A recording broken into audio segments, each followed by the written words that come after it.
My fiancé said, "You need to make 6 figures before I'll marry you. I have standards." I replied, "Give me a year."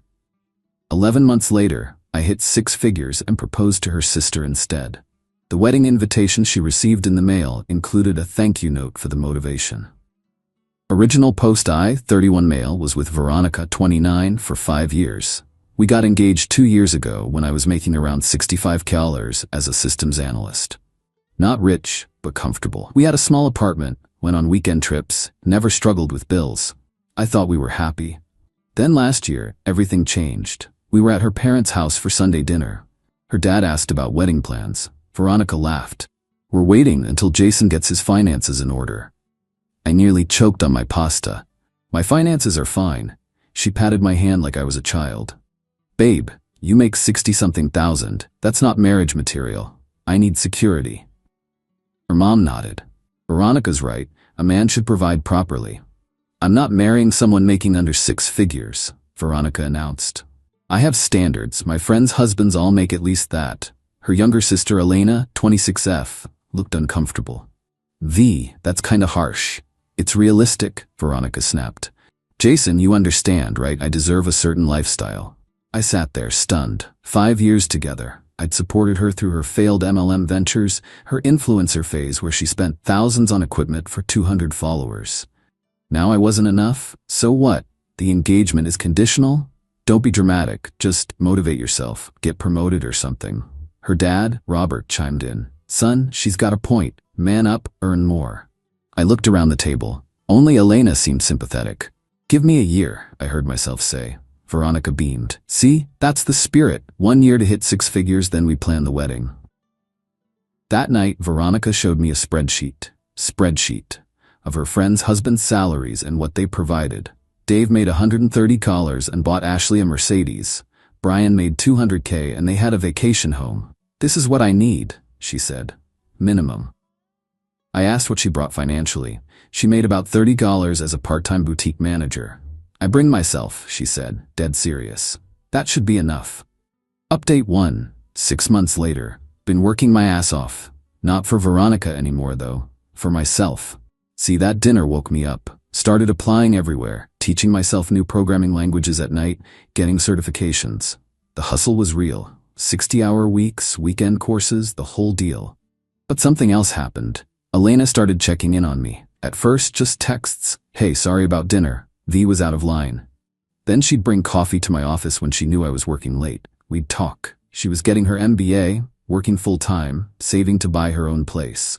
The contrast with her sister was striking. One night around month 3, Elena found me at the library cramming for a certification exam. "You're really doing this," she said. Said I would. She sat down. "For her?" I looked up. "Started that way. Not anymore." "Good," she said quietly. "You deserve better." Meanwhile, Veronica was living her best life, posting constantly about being a boss babe, waiting for her king to level up. Started a TikTok series called Dating Down But Waiting Up, where she gave advice about training your man to earn more. I wish I was joking. Her friends ate it up. Comments like, "Yas, queen, know your worth," and "Mine only makes $80 considering your strategy." She'd show me the videos proudly. "Look, I'm inspiring women. You're humiliating me publicly." "It's motivation. You should thank me." The entitlement got worse. She started sending me job listings for positions I wasn't qualified for, demanding I apply anyway. "Fake it till you make it, babe." Then she presented me with a success timeline, a literal chart of when I should hit certain salary milestones, when we'd marry, buy a house, have kids, all based on my future earnings. Her contribution column was blank. "What about your career goals?" I asked. "My goal is to marry well. That is my career." Elena heard this conversation, thin walls in their parents' house. Later, she texted, "I can't believe we're related." Month 5. I got an interview at a major tech company. Senior position. They loved my new certifications, the projects I'd been building. Starting salary, 105K or plus bonuses. I got the job. Told Veronica immediately. She screamed, cried, posted about it everywhere. "My man did it. 6 figures." Started planning the wedding that night. Venues, dresses, everything. Showed me another spreadsheet. 75K wedding minimum. "We can't afford that," I said. "Can't?" "You can. You make 6 figures now." That's not how math works. This is why I pushed you. For US, our future. But here's the thing. During those 6 months of grinding, Alina was there. Studying with me, celebrating small wins, telling me I was already enough when I felt like giving up. Never asked for anything, never made it about money. We weren't doing anything inappropriate, just connecting. She was everything Veronica wasn't. Driven, independent, kind. The night I got the job, Alina hugged me. I'm proud of you, not because of the money, because you didn't let her break you. That hug lasted a second too long. We both knew it. Update 2, month 9. Veronica went full bridezilla without even having a wedding date. She quit her job. I need to focus on wedding planning. We haven't even set a date. Details. You make enough now. She started spending like crazy. Designer clothes? I need to look like a 6-figure fiancé. Expensive jewelry. Investing in our image. Fancy dinners with her friends where she'd pay to show off. All on credit cards she expected me to pay off. When I refused, she lost it. This is financial abuse. Using my raise as your personal ATM is the abuse, Veronica. She'd cry to her parents. Robert would call me, lecturing about happy wife, happy life, and how men provide. Her mom would guilt trip about how they raised Veronica to have standards. Only Elena defended me, which caused massive family drama.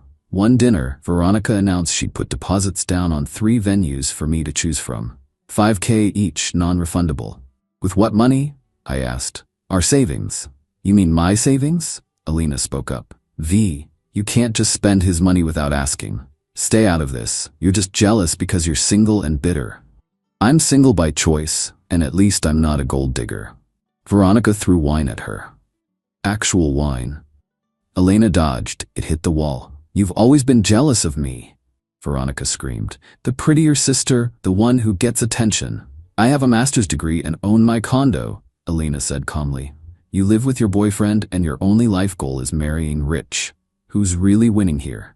Veronica stormed out. Her parents took her side because of course they did. Elena and I left together. Sat in my car for an hour talking. I'm done, I said. I can't marry her. I know, Elena said. I'm sorry it took you this long to see it. What do I do? We have the apartment together. All our stuff is mixed. The apartment's in your name, right? She quit her job. She can move back with our parents. We sat in comfortable silence. Then Alina said something that changed everything. You know I've had feelings for you since you helped me move 2 years ago, right? I did know. Deep down, I'd known. This is complicated, I said. It doesn't have to be. End things with her, take some time. Then, see what happens. Your family would implode. They already treat me like the black sheep for having ambition. What's one more disappointment? Month 10. I ended it with Veronica. Came home to find she'd invited her friends over for a wedding planning party. Venue brochures everywhere, champagne flowing, a $3 dress she'd bought on sale hanging in our bedroom. Pack your things, I said. We're done. Dead silence. Is this a joke? Veronica laughed nervously. No joke. You wanted 6 figures. I got them. But I realized something. I don't want someone who sees me as a paycheck. Her friends started recording. Of course they did. You can't leave me. I made you. You were nothing before me. I was somebody who loved you. That should have been enough. I have wedding deposits down. Get refunds. She started throwing things. Her friends scrambled. I stood there, calm. I'd already moved my important stuff to a storage unit that morning. You'll regret this, she screamed. No one else will push you to be better. Someone already does, without making me feel worthless first. The meltdown was epic. She called her parents, who rushed over. Robert threatened to beat my ass until I reminded him I had cameras in the apartment. Her mom wailed about the embarrassment, the deposits, the dress. Your daughter valued money over love. This is the result. Veronica tried every manipulation, tears, threats, even attempting seduction. Nothing worked. She moved out the next day, took things that weren't hers, but I let it go. Small price for freedom. Update 3, month 11. The harassment started immediately. Veronica told everyone I'd cheated, posted constantly about narcissistic exes and financial manipulation. Created a whole narrative where she'd built me up only for me to abandon her at her peak. Her friends attacked me online. Random women would message me calling me trash. She'd show up at my office crying, telling security we'd had a fight. HR had to get involved when she called claiming I was suicidal and needed a wellness check. ate, work. Then she found out about Elena and me. We'd waited 2 months after the breakup. Started slow, coffee, dinners, actual dates. Elena was everything I'd wanted. Partner, equal, friend. She celebrated my promotion to team lead, another raise without making it about money. We split dates. She cooked for me. I cooked for her. We were happy. Until Veronica saw us at a restaurant. The confrontation was biblical. My sister? You're with my sister? The entire restaurant stared. Elena stood. V, calm down. You whore. You steal my man after I did all the work? Your man? You threw him away the second he didn't meet your spreadsheet requirements. I made him. He was nothing before me. He was always something, Elena said calmly. You were just too shallow to see it. Veronica lunged. Actually physically lunged. Security intervened. Police were called. Veronica was escorted out, screaming about betrayal and lawsuits. The family explosion was nuclear. Robert called me every name imaginable. Their mom disowned Elena on the spot. Extended family took sides. Social media became a war zone. But here's the beautiful part. Elena didn't care. They've enabled V's entitlement her whole life. I'm done being the reasonable one who keeps quiet. We moved in together, month 10. Small apartment, both our names on the lease. Split everything 50-50. Month 11. I proposed to Elena, not with some huge ring or flash mob. Just us on our balcony, with Thai takeout and a ring I'd saved for. Reasonable, beautiful, that she'd pointed out months ago as someday perfect. She said yes immediately. You sure about the family drama? I asked. I'm sure about you. That's all that matters. We planned a small wedding, courthouse ceremony, dinner with our friends, our real friends, maybe a honeymoon road trip. Then Elena had an idea. We should invite them. Your family? Are you insane? Hear me out. We send proper invitations. Show them we're taking the high road. They probably won't come, but if they do, we're the bigger people. So we did. The invitation to Veronica included a handwritten note. Thank you for showing me what I don't want in a partner. Your push for success led me to find real love with someone who loved me at $65K and celebrates with me at $115K. Sometimes the best motivation comes from the worst examples. Wishing you all the best in finding someone who meets your spreadsheet requirements. Elena thought it was too much. I thought it was perfect. Final update. The wedding. The invitation caused absolute chaos. Veronica called Elena screaming. We had it on speaker. You put a thank you note for motivation. Jason wanted you to know your impact on his life, Elena said sweetly. This is harassment. I'll sue. For sending a wedding invitation? Good luck with that. She tried everything, threatened to show up and object, claimed Elena had been grooming me while we were together, posted that I was marrying her sister to hurt her. Their parents were worse. Robert left voicemails threatening me. Their mom called Elena a husband-stealing Jezebel. He wasn't your husband, Mom. V made sure of that when she demanded 6 figures for a ring. The extended family chose sides. Team Veronica claimed Elena betrayed sister code. Team Elena pointed out Veronica treated me like an ATM. Then Veronica played her final card. 2 weeks before the wedding, she announced on social media that she was pregnant with my child.